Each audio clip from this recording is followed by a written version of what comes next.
رات کی سیاہ چادر تلے خانزادہ حویلی کے وسیع اور عریض صحن میں لگی مشعلیں غصے اور انتقام کی آگ میں اگل رہی تھیں۔ جرگے میں موجود ہر شخص کے چہرے پر تناؤ تھا اور فضا میں اتنی خاموشی تھی کہ دور کہیں گرنے والے پتے کی آواز بھی سنائی دے سکتی تھی۔ پرویز خان اپنے بیٹوں سمیت سر جھکائے زندگی کی بھیک مانگ رہا تھا جب ارسلان خانزادہ نے اپنی مخصوص شاہانہ انداز میں ٹانگ پر ٹانگ رکھی اور ہاتھ میں پکڑے سگار کا دھواں فضا میں اچھالتے ہوئے اپنی برف جیسی سرد نظریں پرویز خان کے چہرے پر گاڑ دیں۔ میں تمہارے بیٹے کا خون بخشنے کو تیار ہوں پرویز خان، لیکن بدلے میں مجھے کوئی زمین یا جائیداد نہیں چاہیے۔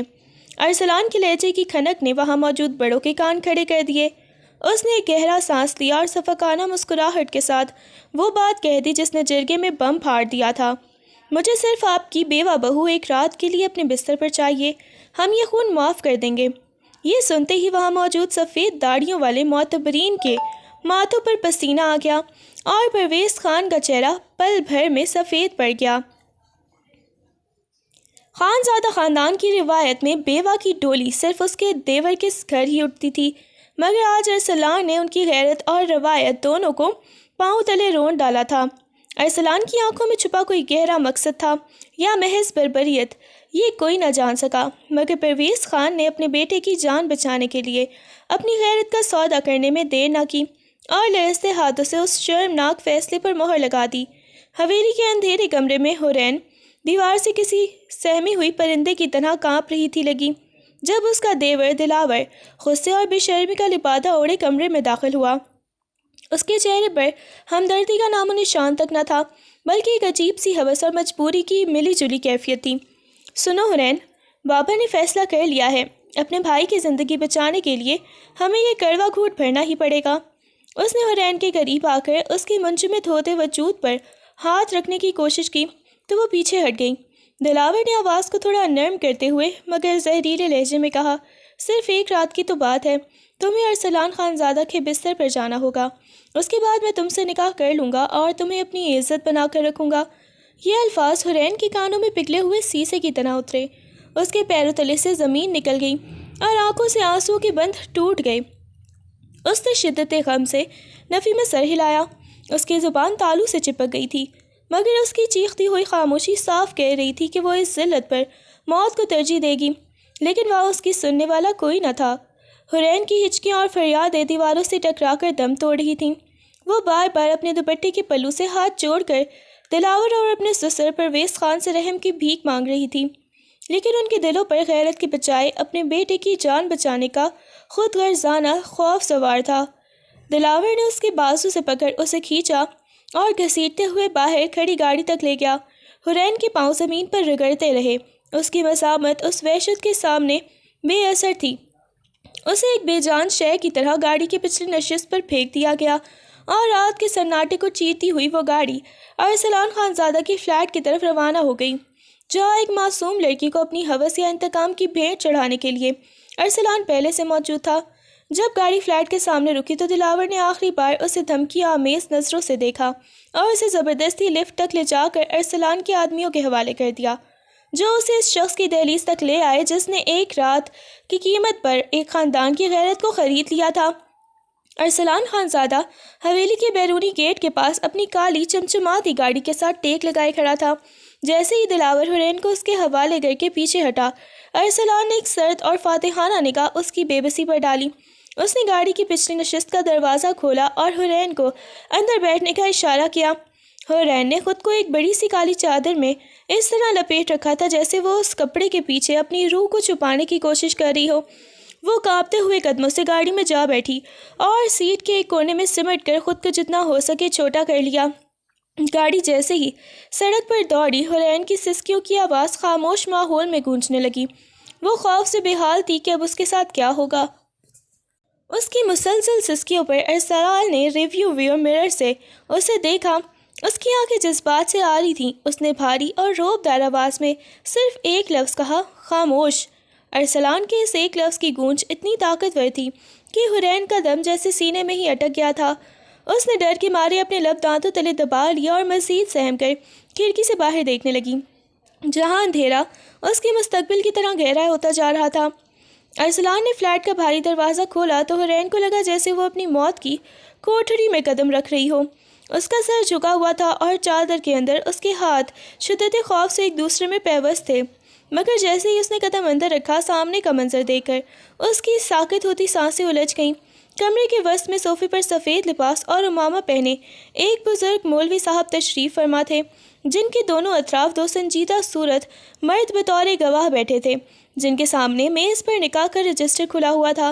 حرین نے حیرت اور بے یقینی سے سر اٹھا کر ارسلان کی طرف دیکھا، جس کے چہرے پر اب بھی وہی سنگلاخ تاثرات تھے، مگر اس کی آنکھوں میں ایک عجیب سی فاتحانہ چمک تھی۔ ارسلان نے حرین کی طرف دیکھے بغیر نہایت ہی ٹھہرے ہوئے لہجے میں مولوی صاحب سے مخاطب ہو کر کہا کہ شروع کیجیے مولوی صاحب، گواہ بھی موجود ہیں اور دلہن بھی آ چکی ہے۔ حرین کے کانوں میں جیسے سائیں سائیں ہونے لگی، وہ جس بستر اور جس ایک رات کی ذلت کے خوف سے مر رہی تھی، ارسلان خان زادہ نے اسے پل بھر میں ایک یکسر مختلف اور ناقابل یقین موڑ پر لا کھڑا کیا تھا۔ حرین کے پیروں تلے سے زمین نکل گئی، اسے لگا جیسے یہ کوئی نیا جالب یا کوئی اور بھیانک مذاق ہے۔ اس نے وحشت زدہ ہو کر تیزی سے نفی میں سر ہلایا اور پیچھے ہٹنے کی کوشش کی۔ اس کی زبان سے آواز نہیں نکل رہی تھی، مگر اس کی آنکھیں التجا کر رہی تھیں کہ اسے اس نئی مصیبت میں نہ ڈالا جائے۔ ارسلان نے اس کی مزاحمت کو بھانپتے ہوئے ایک دم اپنے مضبوط اعصاب کا مظاہرہ کیا۔ اس نے آگے بڑھ کر حرین کے لرزتے ہوئے وجود کو اپنے ایک مضبوط بازو کے حصار میں لیا اور اسے تقریباً اپنی جانب کھینچتے ہوئے صوفے کی طرف لے آیا۔ حرین نے خود کو چھڑانے کی تگ و دو کی، مگر ارسلان کی گرفت لوہے کی مانند سخت تھی۔ اس نے حرین کو اپنے ساتھ لگائے رکھا، جس سے وہ اس کے وجود کی تپش اور مضبوطی کو محسوس کر کے مزید ساکت ہو گئی۔ ارسلان نے دوسرے ہاتھ سے میز پر رکھا قلم اٹھایا اور حرین کے لرزتے ہوئے ہاتھ کو اپنی گرفت میں لے کر زبردستی اسے نکاح نامے کے کاغذ پر رکھا۔ دستخط کرو، اس نے حرین کے کان کے پاس نہایت ہی دھیمی مگر حتمی آواز میں کہا۔ حرین کی آنکھوں سے آنسو ٹوٹ کر کاغذ پر گرے، مگر ارسلان نے اس کے ہاتھ پر اپنا دباؤ برقرار رکھتے ہوئے اس سے سائن کروا لیے۔ مولوی صاحب نے جیسے ہی ایجاب و قبول کا مرحلہ مکمل کیا، حرین کو لگا جیسے اس کی زندگی کی ڈور اب ہمیشہ کے لیے اس شخص کے ہاتھ میں تھما دی گئی ہے جو اسے ایک رات کے لیے مانگ کر لایا تھا۔ نکاح کے بعد جب مولوی صاحب اور گواہان رخصت ہو گئے تو پورے فلیٹ پر ایک بوجھل خاموشی چھا گئی۔ حرین ابھی تک اسی جگہ صوفے پر پتھر کی مورت بنی بیٹھی تھی، اس کا وجود صدمے اور خوف سے منجمد ہو چکا تھا۔ ارسلان نے دروازہ بند کیا اور اس کی چاپ حرین کے دل کی دھڑکنوں کے ساتھ ترتیب پانے لگی۔ وہ آہنی قدموں سے چلتا ہوا اس کے بالکل سامنے آ کر رکا۔ حرین نے ڈر کے مارے اپنی آنکھیں میچ لیں اور چادر کو اپنے وجود کے گرد مزید سختی سے لپیٹ لیا، جیسے وہ پارچہ اسے دنیا کی ہر نظر سے بچا لے گا۔ ارسلان نے کچھ دیر خاموشی سے اس سہمے ہوئے وجود کو دیکھا اور پھر جھک کر اپنے مضبوط ہاتھوں سے اس کی بڑی سی سیاہ چادر کے کناروں کو پکڑا۔ اس نے بغیر کوئی لفظ کہے ایک جھٹکے سے وہ چادر حرین کے سر اور کندھوں سے اتار دی۔ چادر کے ہٹتے ہی حرین کا دم جیسے سینے میں گھٹ گیا۔ وہ دوپٹے کے بغیر صرف قمیص شلوار میں اس کے سامنے بے ڈھال دے بیٹھی تھی۔ اس کا سر جھکا ہوا تھا اور وہ کسی ذبح ہوتی ہوئی قربانی کی طرح کانپ رہی تھی، جبکہ ارسلان کی گہری نظریں اس کے لرزتے ہوئے وجود کا حصار کر رہی تھیں۔ چادر ہٹنے کے بعد حرین نے دونوں ہاتھوں سے اپنے چہرے کو چھپا لیا اور اس کی سسکیوں میں شدت آ گئی، جیسے وہ ان دیواروں میں دب کر مر جانا چاہتی ہو۔ ارسلان اس کے اتنا قریب تھا کہ اس کی گرم سانسیں حرین کی گردن پر محسوس ہو رہی تھیں۔ وہ خاموشی سے اسے دیکھتا رہا، مگر پھر اچانک اس کی نظریں حرین کی گردن اور کندھے کے درمیان حصے پر پڑیں، جہاں لباس سے باہر ابھرتے ہوئے گہرے نیلے اور سیاہ نشانات کسی وحشت کی داستان سنا رہے تھے۔ ارسلان کے جبڑے سختی سے بھینچ گئے اور اس کی آنکھوں میں ایک دم غصے کی لہر دوڑ گئی۔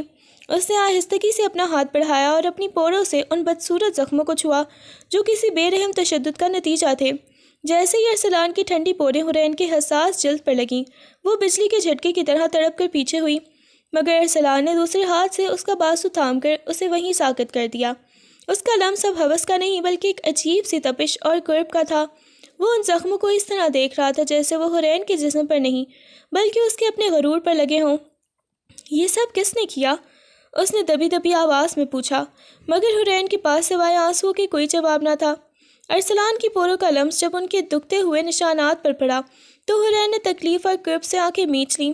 اسے لگا تھا کہ اب تشدد کا ایک نیا سلسلہ شروع ہوگا، لیکن اگلے ہی لمحے جو ہوا اس کے لیے وہ ذہنی طور پر بالکل بھی تیار نہیں تھی۔ ارسلان آہستہ سے جھکا اور اپنے تپتے ہوئے لب حرین کی گردن پر بنے اور نیلے نشانات پر رکھ دیے۔ اس کا یہ عمل کسی ہوس کا نہیں بلکہ ایک ایسی مرہم پٹی کا تھا جس نے حرین کی پورے وجود میں بجلی دوڑا دی۔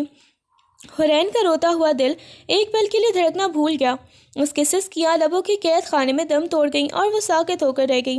ارسلان کے لبوں کی تپش ان زخموں کی کسک کو جذب کر رہی تھی، جیسے وہ اپنے اس خاموش عمل سے ان تمام اذیتوں کا مداوع کرنا چاہتا ہو جو اس معصوم جان نے سہی تھی۔ حرین نے بے اختیاری میں اس کے مضبوط کندھے پر اپنے لرزتے ہوئے ہاتھ رکھ دیے۔ اسے سمجھ نہیں آ رہا تھا کہ وہ اس شخص سے ڈرے یا اس کے اس غیر متوقع رویے پر یقین کرے۔ ارسلان نے سر اٹھایا تو اس کی آنکھوں میں پہلے جیسی صفاقی نہیں تھی، بلکہ ایک گہرا سمندر تھا جس میں حرین کو اپنی بربادی نہیں بلکہ ایک عجیب سی پناہ نظر آ رہی تھی۔ حرین کی ہچکیاں بند گئیں، اس کا پورا وجود لرز رہا تھا اور آنسو مسلسل اس کے گالوں کو بھگو رہے تھے۔ اس نے ہمت جمع کر کے نہایت ہی نحیف اور لرزتی ہوئی آواز میں سرگوشی کی، مجھے ڈر لگ رہا ہے، پلیز مجھے چھوڑ دیں۔ اس کے لہجے میں موجود معصومیت اور بے بسی ارسلان کے دل کے کسی گوشے کو پگھلا گئی تھی۔ ارسلان نے کوئی جواب دینے کے بجائے اپنے ہاتھ کی انگشت سے شہادت سے نہایت ہی نرمی سے حرین کے کانپتے ہوئے گلابی لبوں پر رکھ دی۔ اس کے اس خاموش اشارے نے حرین کے الفاظ کو وہیں روک دیا اور کمرے میں ایک گہرا سناٹا چھا گیا۔ ارسلان کی نظریں حرین کی بھیگی ہوئی آنکھوں میں گڑی تھیں۔ اس کی انگلی کا دباؤ حرین کے لبوں پر اتنا ہلکا تھا جیسے وہ کسی نازک پنکھڑی کو چھو رہا ہو۔ اس نے اپنا چہرہ حرین کے قریب کیا یہاں تک کہ ان کی سانسیں ایک دوسرے میں الجھنے لگیں، اور اس کے لبوں پر دھری ارسلان کی انگلی نے اسے یہ احساس دلایا کہ اس دیوار کے پیچھے اب کوئی خوف نہیں بلکہ ایک ایسی طاقت ہے جو اسے دنیا کے ہر طوفان سے محفوظ رکھنے کا ارادہ کر چکی ہے۔ ارسلان نے ایک بار پھر اپنے تپتے ہوئے لب حرین کی گردن پر بنے ان گہرے زخموں پر رکھ دیے جیسے وہ اپنی تپش سے ان نشانات کو مٹانا چاہتا ہو۔ حرین نے قرب اور بے یقینی سے اپنی آنکھیں موند لیں، جبکہ ارسلان کا سانس اس کی شہرک کے قریب کسی دہکتے ہوئے شعلے کی طرح محسوس ہو رہا تھا۔ وہ چند لمحے وہیں ساکت رہا، پھر سر اٹھائے بغیر ہی اس کی گردن کے قریب ہی نہایت ہی گہری اور دبی ہوئی آواز میں گویا ہوا، تمہیں حاصل کرنے کے لیے مجھے اپنے چھوٹے بھائی کی قربانی دینی پڑی حرین، ورنہ اس گندے خاندان کا خون میں کبھی معاف نہیں کرتا۔ ارسلان کے ان الفاظ نے حرین کے پورے وجود کو برف کر دیا۔ اس نے دھیرے سے سر اٹھایا اور اپنی نمناک آنکھوں سے ارسلان کے پتھریلے چہرے کو دیکھا جہاں انتقام اور جنون کی ایک عجیب سی داستان رقم تھی۔ ارسلان نے اس کی آنکھوں میں جھانکتے ہوئے بات جاری رکھی، ان لوگوں نے تمہارے ساتھ جو کیا ہے اس کی قیمت تو انہیں چکانی ہی تھی، لیکن تمہیں اس دوزخ سے نکالنے کے لیے میں نے اپنے لہو کا سودا کیا ہے۔ حرین کو اب سمجھ آ رہا تھا کہ ارسلان خانزادہ کا وہ لرزہ خیز مطالبہ محض ہوس کا نہیں بلکہ ایک بہت بڑی چال تھی جس کے پیچھے اس کا اپنا کوئی گہرا دکھ چھپا ہوا تھا۔ اس نے حرین کے چہرے کو اپنے دونوں ہاتھوں کے پیالے میں بھرا اور سرد لہجے میں کہا، اب تم خانزادہ کی قید میں ہو یا پناہ میں یہ تمہیں وقت بتائے گا، مگر ان کے پاس تم اب مر کر بھی واپس نہیں جاؤ گی۔ ارسلان نے جب حرین کے لباس کی آستینوں اور دامن سے باہر جھانکتے مزید نیلے اور سیاہ نشانات دیکھے تو اس کے ماتھے پر غصے کی لہر دوڑ گئی۔ اس کا دل چاہا کہ ابھی جا کر ان لوگوں کے ہاتھ قلم کر دے۔ اس نے حرین کے لرزتے ہوئے ہاتھوں کو اپنی مضبوط ہاتھوں میں تھاما اور نہایت ہی سنجیدگی سے اس کی آنکھوں میں آنکھیں ڈال کر پوچھا، حرین یہ سب کس نے کیا؟ یہ تمہارے پورے وجود پر ظلم کی داستان کس نے لکھی ہے؟ ارسلان کی آواز میں ایسی گرج تھی جو کسی مجرم کو ڈھونڈ نکالنے کا تہیہ کیے ہوئے تھی۔ حرین نے ایک دم اپنے ہاتھ اس کی گرفت سے چھڑانے کی کوشش کی اور ڈر کے مارے نظریں جھکا لیں۔ اس کے ذہن میں دلاور کا وحشیانہ چہرہ اور سسر کی دھمکیاں گردش کرنے لگیں۔ اسے لگا کہ اگر اس نے سچ بتایا تو وہ لوگ اسے زندہ چھوڑیں گے نہیں۔ وہ بری طرح کانپنے لگی اور نفی میں سر ہلاتے ہوئے پیچھے ہٹنے لگی۔ اس کے لب سلے ہوئے تھے اور خوف کے مارے آواز گلے میں ہی گھٹ کر رہ گئی تھی۔ ارسلان نے اسے مزید پریشان دیکھ کر اس کے کندھوں کو تھاما، مگر حرین نے ہچکیاں لیتے ہوئے صرف اتنا کہا، خدا کے لیے مجھ سے کچھ نہ پوچھیں، وہ مجھے مار ڈالیں گے، وہ بہت ظالم لوگ ہیں۔ اس کی خاموشی اور وہ خوف زدہ نظریں ارسلان کو وہ سب بتا رہی تھیں جو زبان کہنے سے کتراتی تھی، اور ارسلان کے جبڑے سختی سے بھینچ گئے کیونکہ اسے معلوم ہو چکا تھا کہ اس معصوم پر ہونے والے ظلم کے پیچھے وہی چہرے ہیں جن کو وہ اب خاک میں ملانے کا ارادہ کر چکا تھا۔ ارسلان خانزادہ کے سینے میں اشتعال کا ایک طوفان مچا ہوا تھا، مگر حرین کی حالت دیکھ کر اس نے اپنے غصے کو ضبط کیا۔ وہ خاموشی سے اٹھا اور کمرے کی دراز سے مرہم کی ڈبی اور روئی نکال لایا۔ حورین ابھی تک صوفے کے کونے میں سمٹی خود کو چادر کے بغیر ادھورا محسوس کر رہی تھی۔ اس کے آنسو تھمنے کا نام نہیں لے رہے تھے۔ ارسلان دوبارہ اس کے سامنے بیٹھا اور بغیر کسی جھجک کے اس کے کندھے سے شرٹ کو تھوڑا نیچے سرکایا۔ حورین نے ہچکچاتے کر اپنے لرزتے ہاتھوں سے اسے روکنا چاہا، مگر ارسلان کی ایک سرد اور حکم بھرپور نظر نے اسے ساکت کر دیا۔ اس نے نہایت ہی نفاست اور نرمی سے مرہم اپنی انگلی پر لگایا اور حورین کی گردن کے پاس موجود گہرے نشان پر لگانا شروع کیا۔ وہ جیسے جیسے مرہم لگاتا حورین کے وجود میں ایک عجیب سی لہر دوڑ جاتی۔ ارسلان کا لمس اتنا ٹھنڈا اور مرہم اتنا سکون دہ تھا کہ اس کی تکلیف میں تھوڑی کمی آنے لگی۔ گردن کے بعد ارسلان نے اس کے سینے کے اوپری حصے پر موجود ان زخموں کی طرف توجہ دی جو اسے کسی سخت چیز کے لگنے سے نیلے پڑ چکے تھے۔ جب ارسلان کے ہاتھ حورین کے نازک وجود کے ان حصوں کو چھونے لگے جو ہمیشہ پردے میں رہے تھے تو حورین کا چہرہ اور گردن حیا اور شرم سے لال سرخ ہو گئی۔ اس کی آنکھیں جھک گئیں اور سانسیں بے ترتیب ہونے لگیں۔ اسے سمجھ نہیں آ رہا تھا کہ وہ اس قربت پر احتجاج کرے یا اس سکون کو محسوس کرے۔ ارسلان کے چہرے پر کوئی ہوس نہیں تھی، وہ تو بڑی سنجیدگی اور توجہ سے ان زخموں کا مداوع کر رہا تھا جیسے کسی قیمتی شے کی مرمت کر رہا ہو۔ جب ارسلان کی انگلیاں اس کے سینے کے قریب ایک گہرے زخم پر لگی تو حورین نے سسک کر اپنے لب دانتوں تلے دبا لیے۔ اس کی رنگت تمتما اٹھی تھی۔ ارسلان نے ایک لمحے کے لیے رک کر اسے دیکھا اور پھر مزید نرمی سے مرہم لگا کر اس کا لباس درست کر دیا، مگر حورین کے وجود پر چھائی وہ سرخی اب بھی اس کے جذبات کی عکاسی کر رہی تھی۔ ارسلان کی انگلیاں حورین کے وجود پر نہایت ہی احتیاط سے حرکت کر رہی تھیں، لیکن جیسے ہی اس نے مرہم لگانے کے لیے اپنا ہاتھ ایک ایسی حساس جگہ کی طرف بڑھایا جہاں زخم کی گہرائی زیادہ تھی تو حورین کی حیا کا نازک ترین حصہ تھا۔ حورین کا پورا وجود بجلی کے کوندے کی طرح تڑپ اٹھا۔ اس سے پہلے کہ ارسلان کی پوری وہاں مس ہوتی، حورین نے ایک دم اپنے دونوں ہاتھوں سے ارسلان کی کلائی کو اتنی سختی سے دبوچ دیا کہ اس کے ناخن ارسلان کی مضبوط جلد میں گرنے لگے۔ اس کی سانسیں اس قدر تیز ہو گئی تھیں کہ سینہ تیزی سے اتار چڑھاؤ کا شکار ہونے لگا اور آنکھوں میں التجا اور وحشت کی ایک نئی لہر امڑ آئی۔ اس نے شدت جذبات اور شرم سے اپنی آنکھیں میچ رکھی تھیں، مگر اس کی گرفت ارسلان کے ہاتھ پر اتنی مضبوط تھی جیسے وہ اسے اپنی حرمت کی آخری حد عبور کرنے سے روک رہی ہو۔ ارسلان کا ہاتھ وہیں فضا میں ساکت ہو گیا۔ اس نے اپنی کلائی پر حورین کے لرزتے مگر مضبوط ہاتھوں کا دباؤ محسوس کیا تو اس کے چہرے کے تاثرات میں ایک عجیب سی نرمی آ گئی۔ اس نے دیکھا کہ حورین کا چہرہ اب صرف سرخ نہیں تھا بلکہ اس پر کرب اور شدید گھبراہٹ کے بادل چھائے ہوئے تھے۔ کمرے میں موجود بھاری خاموشی صرف حورین کی تیز ہوتی سانسوں سے ٹوٹ رہی تھی۔ ارسلان نے حورین کے چہرے کی طرف دیکھا جو ابھی تک بند آنکھوں کے ساتھ نفی میں سر ہلا رہی تھی، جیسے وہ بن کہے اسے رک جانے کی التجا کر رہی ہو۔ ارسلان نے اپنا دوسرا ہاتھ نہایت ہی آہستگی سے حورین کے ان ہاتھوں پر رکھا جنہوں نے اس کی کلائی کو دبوچ رکھا تھا، اور اسے یہ احساس دلانے کی کوشش کی کہ وہ کوئی درندہ نہیں بلکہ اس کے زخموں کا محافظ ہے۔ اس لمحے حورین کی وہ گرفت ارسلان کے لیے محض ایک رکاوٹ نہیں تھی بلکہ یہ اس کے ٹوٹے ہوئے اعتبار کی وہ پہلی پکار تھی جسے ارسلان نے پوری سنجیدگی سے محسوس کیا تھا۔ ارسلان نے جب دیکھا کہ حورین کا پورا وجود قرب اور شرم کی شدت سے ٹوٹ رہا ہے تو اس نے مرہم کی ڈبی ایک طرف رکھی اور نہایت ہی نرمی سے اس کے لرزتے ہوئے ہاتھوں کو اپنی کلائی سے ہٹایا۔ حورین ابھی کچھ سمجھ پاتی کہ ارسلان نے اسے نہایت ہی احتیاط سے اپنے مضبوط بازوؤں میں بھرا اور اسے صوفے سے اٹھا کر اپنے ساتھ لگا لیا۔ اس نے حورین کو اس طرح اپنے اوپر لٹایا کہ اس کا سر ارسلان کے چوڑے سینے پر تھا اور وہ مکمل طور پر اس کے حصار میں آ گئی۔ حورین نے پہلے تو بدک کر خود کو چھڑانے کی کوشش کی، مگر ارسلان کے وجود کی تپش اور اس کے دل کی دھڑکنوں کی یکساں ترتیب نے اس کے حواس کو ساکت کر دیا۔ ارسلان نے اپنا ایک ہاتھ حورین کی کمر پر رکھا اور نہایت ہی آہستگی سے اس کی پشت کو دھیرے دھیرے سہلانے لگا۔ اس کی انگلیاں حورین کی ریڑھ کی ہڈی پر کسی مرہم کی طرح چل رہی تھیں، جیسے وہ اس کے اندر چھپے تمام خوف اور تھکن کو نچوڑ لینا چاہتا ہو۔ حورین کی سسکیاں جو اب تک اس کے گلے میں پھنسی ہوئی تھیں آہستہ آہستہ دم توڑنے لگیں اور اس نے بے اختیاری میں اپنا چہرہ ارسلان کے سینے میں چھپا لیا۔ ارسلان کا یہ انداز اس کے لیے بالکل نیا تھا۔ وہ شخص جس نے اسے ایک رات کے لیے مانگا تھا وہ اب اسے کسی چھوٹے بچے کی طرح سہلا کر سکون دے رہا تھا۔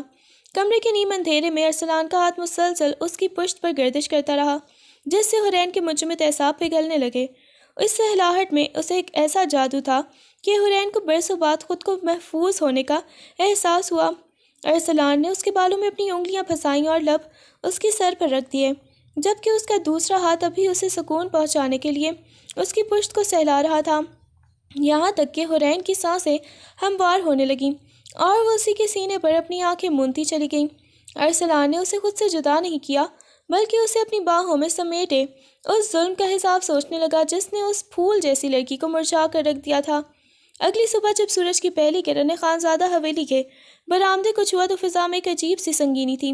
ارسلان کے والد خانزادہ بہادر خان، جو اپنی وفاداری اور رسول پسندی کی وجہ سے پورے علاقے میں معتبر مانے جاتے تھے، لاؤنج میں ٹہل رہے تھے۔ جیسے ہی ارسلان سیڑھیاں اتر کر نیچے آیا، بہادر خان نے اپنی بھاری آواز میں اسے ٹوکا، یہ تم نے کیا کیا ارسلان؟ جرگے میں اتنا بڑا مطالبہ، لوگ کہہ رہے ہیں کہ تم نے ونی کی رسم کو دوبارہ زندہ کر دیا ہے۔ انہوں نے تعصب سے سر ہلاتے ہوئے اپنے بیٹے کی آنکھوں میں دیکھا۔ ہم ہمیشہ ان فرسودہ رسومات اور ونی کے خلاف رہے ہیں ارسلان، ہمارے خاندان کی تاریخ گواہ ہے کہ ہم نے کبھی عورتوں کو انتقام کی بھیٹ نہیں چڑھایا۔ تم نے ایک بیوہ لڑکی کو اپنی انا کی خاطر اس طرح یہاں لا کر ہماری پگڑی کو اچھال دیا ہے۔ ارسلان کے چہرے پر ایک سرد سکون طاری تھا۔ اس نے اپنے باپ کے غصے کو خاموشی سے سنا اور پھر نہایت ہی وقار سے ان کے قریب آ کر کھڑا ہو گیا۔ بابا، آپ کو لگتا ہے کہ آپ کا بیٹا اتنا گر گیا ہے کہ وہ کسی معصوم کو ونی بنا کر لائے گا؟ ارسلان نے مدھم مگر پرعزم لہجے میں کہا، ونی نہیں ہوئی بابا، میں نے اسے تحفظ دیا ہے، میں اپنے بھائی کے خون کا بدلہ ضرور لوں گا، آپ ٹینشن مت لیں، لیکن اس کا طریقہ وہ نہیں جو دنیا سمجھ رہی ہے۔ وہ لڑکی، وہ حرین، وہ ان ظالموں کے جنگل میں ایک زندہ لاش بن چکی تھی۔ ارسلان نے کھڑکی سے باہر دیکھتے ہوئے اپنی مٹھی بھینچ لی۔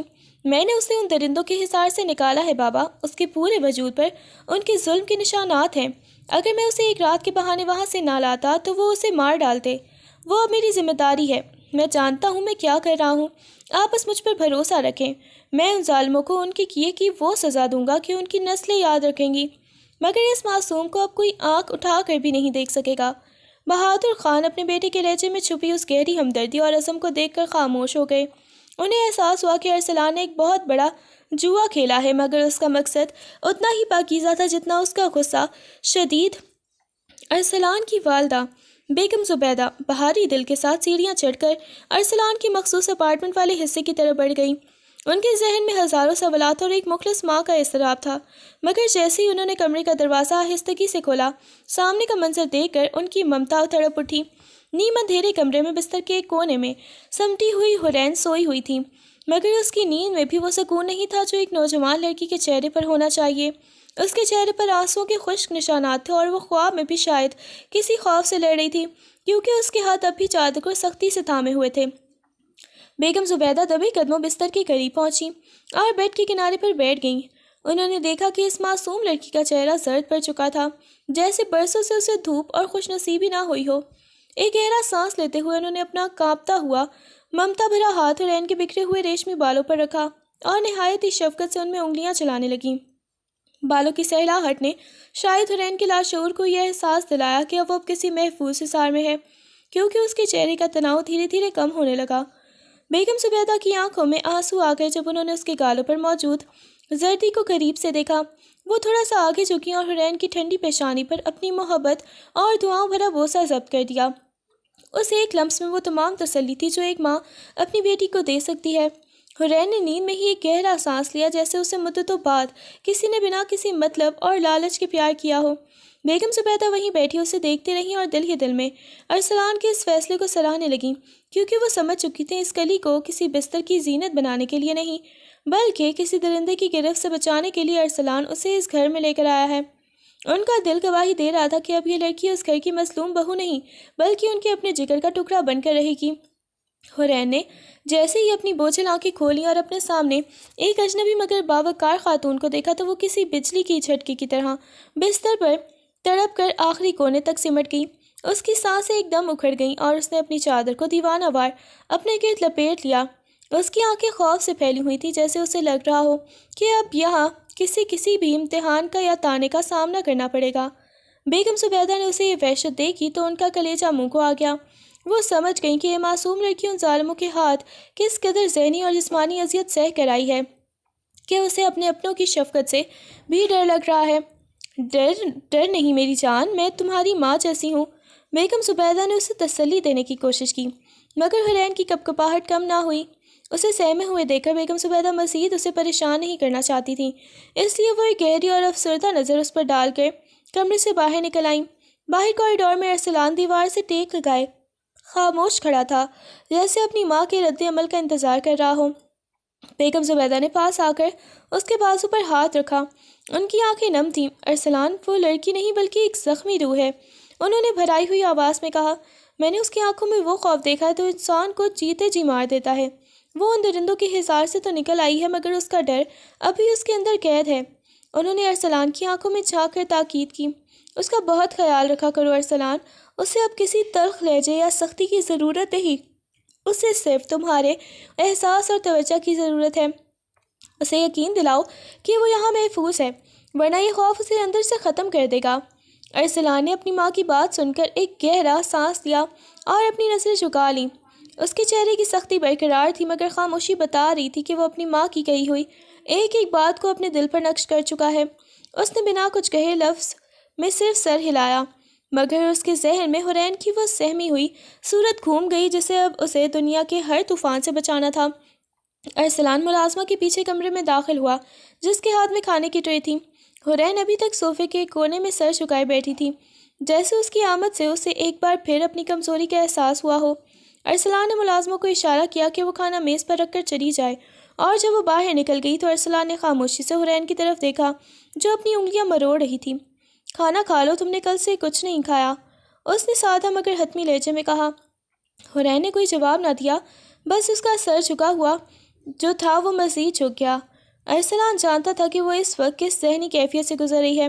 وہ وہاں سے ہٹا اور اپنے موبائل سے اپنی بھابھی کو میسج کیا جو اس حویلی میں اس کے سب سے زیادہ قریب تھیں۔ تھوڑی ہی دیر میں اس کی بھابھی چند خوبصورت اور نفیس ڈریسز لے کر کمرے کے باہر پہنچی۔ ارسلان نے دروازے پر جا کر وہ ڈریسز لی اور واپس مڑ کر حرین کے سامنے بیڈ پر رکھ دیے۔ یہ کچھ کپڑے ہیں، میری بھابھی نے تمہارے لیے بھیجے ہیں، اپنے یہ پرانے کپڑے بدلو اور سکون سے کھانا کھاؤ۔ اس نے ان کپڑوں کی طرف اشارہ کرتے ہوئے کہا جن پر ابھی تک ان ظالموں کے چھوڑے جانے کی گرد باقی تھی۔ حرین ان ریشمی اور نئے کپڑوں کو دیکھا تو اسے پہلی بار اپنی زندگی کے اس بدترین موڑ پر پہلی بار کسی کی فکر اور عزت کا احساس ہوا۔ ارسلان نے اسے مزید پریشان نہ کرنے کی خاطر کمرے سے باہر قدم بڑھا دیے، مگر جاتے ہوئے اس کی نظریں ایک پل کے لیے حرین کے اس معصوم چہرے پر ٹھہریں جہاں اب خوف کے ساتھ ساتھ ایک انجانی سی حیرت بھی جگہ بنا رہی تھی۔ کمرے میں موجود خاموشی ابھی حرین کے دل کو تھوڑا قرار دے ہی رہی تھی کہ اچانک نیچے حویلی کے صحن سے بلند ہونے والی وحشیانہ آوازوں نے فضا کے سکون کو تہ و بالا کر دیا۔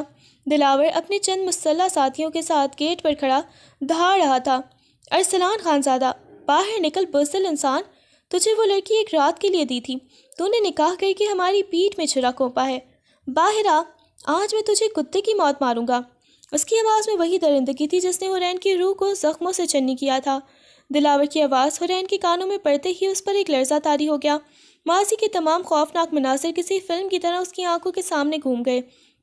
وہ تڑپ کر بستر سے اتری اور دیوانہ وار بھاگ کر ارسلان کے پاس پہنچی۔ اس نے بنا سوچے سمجھے خود کو ارسلان کے چوڑے سینے میں چھپا لیا اور اس کی قمیض کو اپنے دونوں ہاتھوں سے اتنی سختی سے جکڑ لیا جیسے کوئی ڈوبتا ہوا تنکے کا سہارا لیتا ہے۔ خدا کے لیے ارسلان، مجھے ان کے حوالے مت کرنا، وہ مجھے مار ڈالیں گے، وہ ہچکیاں لیتے ہوئے ارسلان کے سینے سے لگ کر رو رہی تھی اور نفی میں سر ہلا رہی تھی۔ مجھے نہیں جانا وہاں، میں مر جاؤں گی، پھر ان کے پاس واپس نہیں جاؤں گی۔ حرین کی کپکپاہٹ ارسلان کے وجود میں محسوس کر سکتا تھا۔ اس کی آنکھوں میں خون اتر آیا اور جبڑے سختی سے بھینچ گئے۔ اس نے ایک ہاتھ حرین کے سر پر رکھا اور اسے اپنے حصار میں مزید پناہ دیتے ہوئے باہر کی طرف دیکھا جہاں دلاور اپنی موت کو آواز دے رہا تھا۔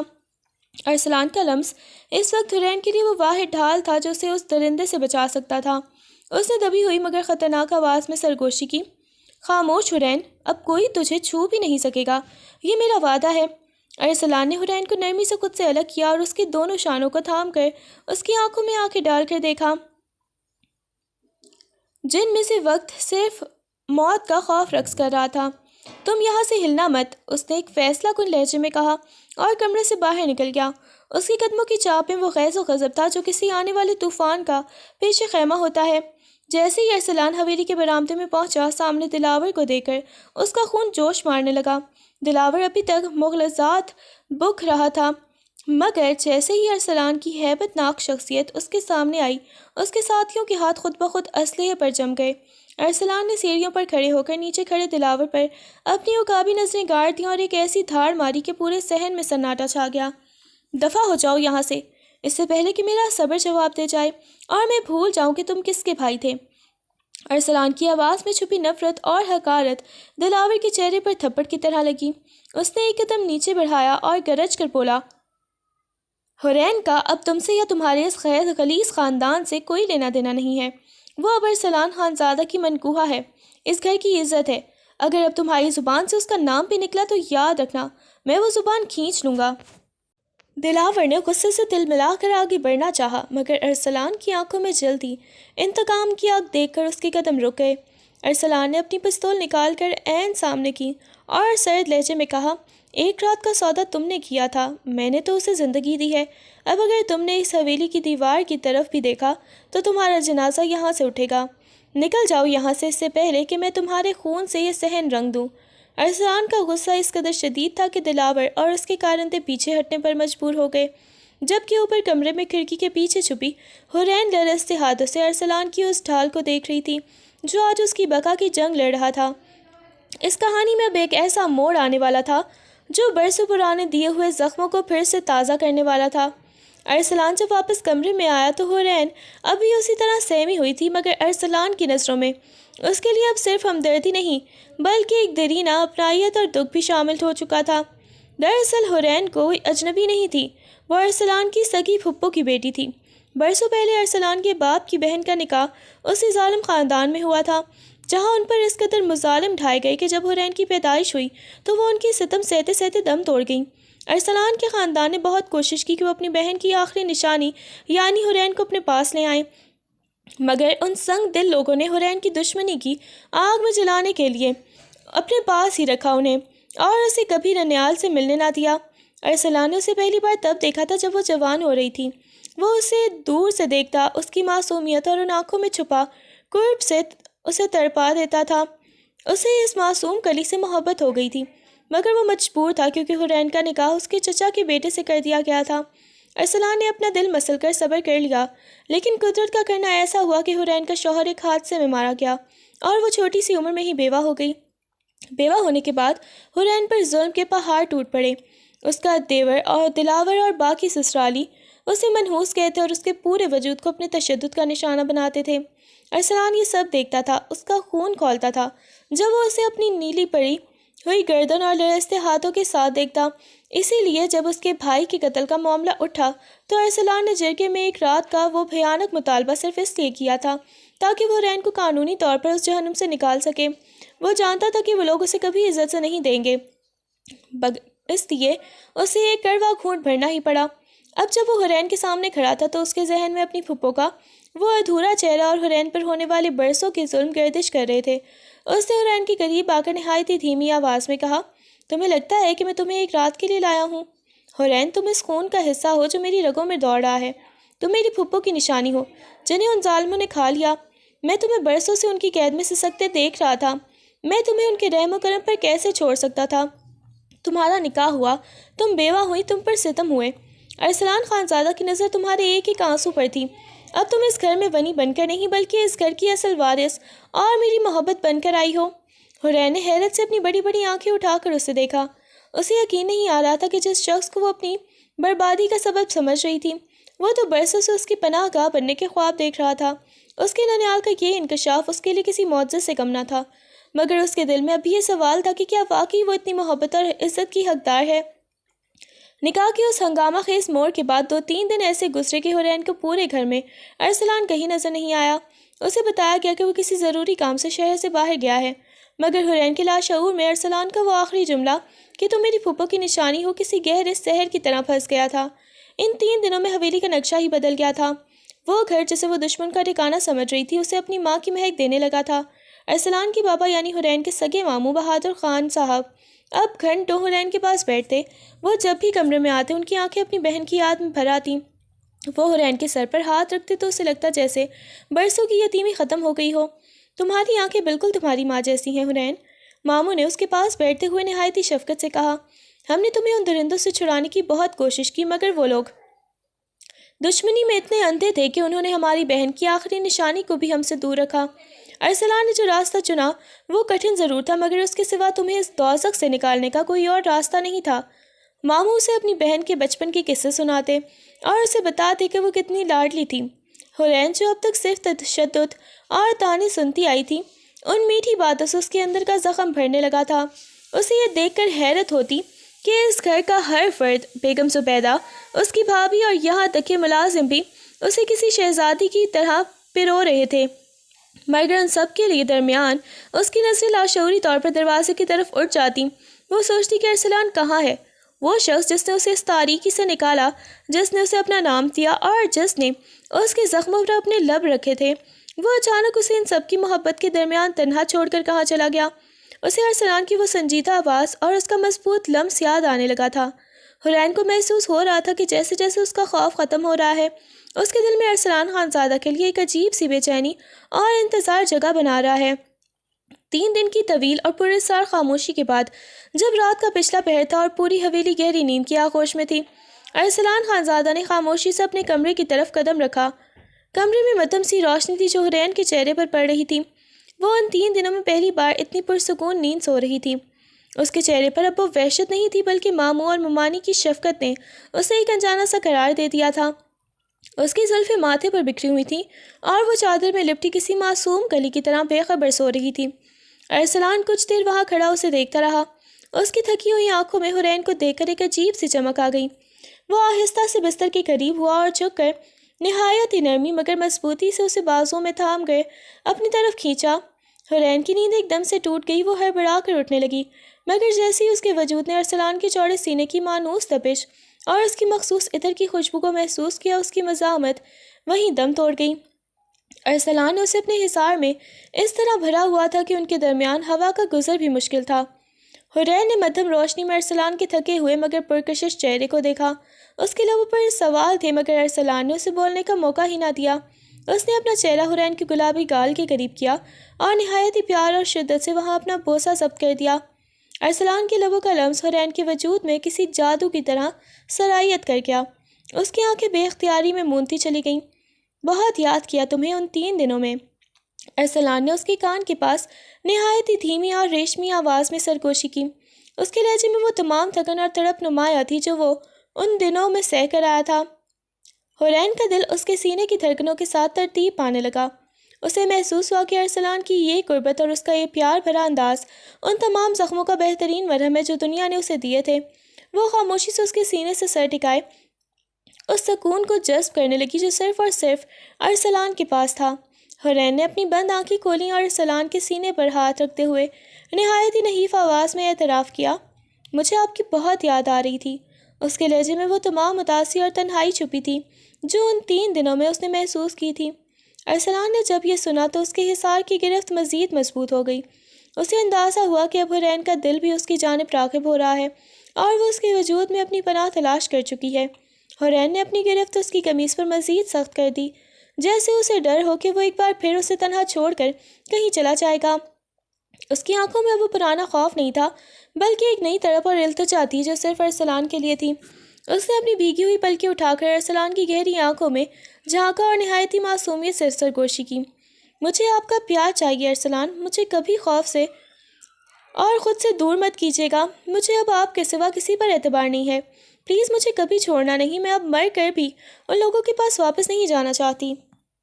حورین کے الفاظ نے ارسلان کے دل کی دھڑکنوں کو تیز کر دیا۔ اس نے حورین کے چہرے کو دونوں ہاتھوں کے پیالے میں بھرا اور اس کی پیشانی پر ایک طویل اور پرسکون بوسہ دیا۔ اس کی آنکھوں میں حورین کے لیے وہ مان تھا جو ایک محافظ اپنی قیمتی جان کے لیے رکھتا ہے۔ ارسلان نے اسے خود سے تھوڑا دور کیا اور مسکراتے ہوئے اس کی الجھی ہوئی لٹوں کو کان کے پیچھے ارسا۔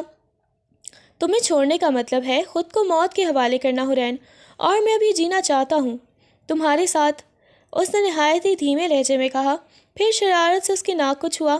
میں ابھی سے سفر سے آیا ہوں، تھوڑی تھکن ہے، میں شاور لے کر آتا ہوں، پھر ہم ڈھیر ساری باتیں کریں گے۔ یہ کہہ کر ارسلان واش روم کی طرف بڑھ گیا، مگر مڑ کر ایک بار پھر اس معصوم لڑکی کو دیکھا جو اب اس کے کمرے میں کسی مہکتے ہوئے گلاب کی طرح کھل رہی تھی۔ حورین اسے جاتے دیکھتی رہی اور اس کے چہرے پر پھیلی پہلی بار ایک ایسی مسکراہٹ آئی جس میں کوئی درد نہیں تھا، صرف سکون اور ارسلان کا دیا ہوا مان تھا۔ ارسلان جب شاور لے کر نکلا تو اس کے گیلے بالوں سے پانی کے قطرے اب بھی ٹپک رہے تھے، جس نے اس کی مردانہ وجاہت میں مزید اضافہ کر دیا تھا۔ حورین بیڈ پر بیٹھی اسے ہی دیکھ رہی تھی۔ ارسلان مسکراتے ہوئے اس کے قریب آیا اور تولیہ ایک طرف رکھتے ہوئے اس کے برابر میں بیٹھ گیا۔ حورین نے شرماتے ہوئے اپنا سر اس کے کندھے پر ٹکا دیا اور نہایت ہی دھیمی آواز میں اپنی خواہش کا اظہار کیا۔ ارسلان، اب میں اس حویلی میں تنہا نہیں رہنا چاہتی۔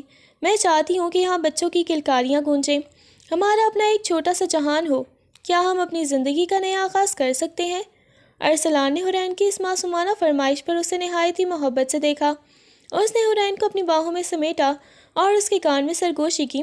تمہاری ہر خواہش میرے لیے حکم ہے حورین، تم نے مجھ سے پیار مانگا ہے اور میں تمہیں اپنی پوری زندگی اور اپنی روح کے تمام وسعتوں کے ساتھ چاہوں گا۔ اس نے حورین کے چہرے کو اوپر اٹھایا اور اس کی تپتی ہوئی آنکھوں میں جھانکا۔ کمرے میں مدھم روشنی اور رات کی خاموشی ان کے جذبات کی گواہ بن گئی۔ ارسلان نے نہایت نرمی سے اس کے لبوں کا لمس محسوس کیا اور پھر وہ غربت کے ان لمحوں میں کھو گئے جہاں ماضی کا ہر دکھ، ہر زخم اور ہر آنسو مٹ گیا۔ وہ رات ان کے ملاپ کی رات تھی جہاں خوف کی جگہ بھروسے نے اور نفرت کی جگہ جنون نے لے لی تھی۔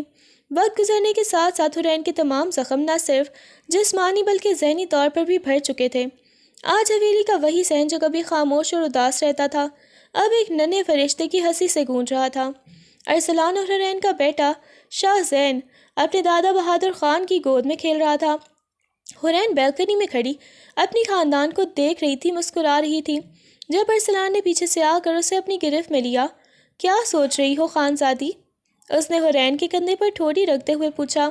یہی کہ اللہ نے مجھے ایک دوزخ سے نکال کر اس جنت میں پہنچا دیا۔ حورین نے مڑ کر ارسلان کی آنکھوں میں دیکھا جن میں آج بھی اس کے لیے وہی پہلے دن والی شدت اور محبت تھی۔ ارسلان نے اسے اپنے ساتھ لگایا اور سامنے کھیلتے ہوئے اپنی بیٹی اور مسکراتے ہوئے اپنے والدین کو دیکھا۔ انتقام کی آگ اب مکمل طور پر بجھ چکی تھی اور اس کی جگہ محبت کے گلاب کھل چکے تھے۔ ارسلان خانزادہ نے نہ صرف اپنا بدلہ لیا تھا بلکہ اپنی محبت کو وہ مقام دیا تھا جس کی وہ حقدار تھی۔ دونوں ایک دوسرے کے ہاتھ تھامے اب ایک ایسی زندگی کے سمت گامزن تھے جہاں صرف خوشیاں، سکون اور کبھی نہ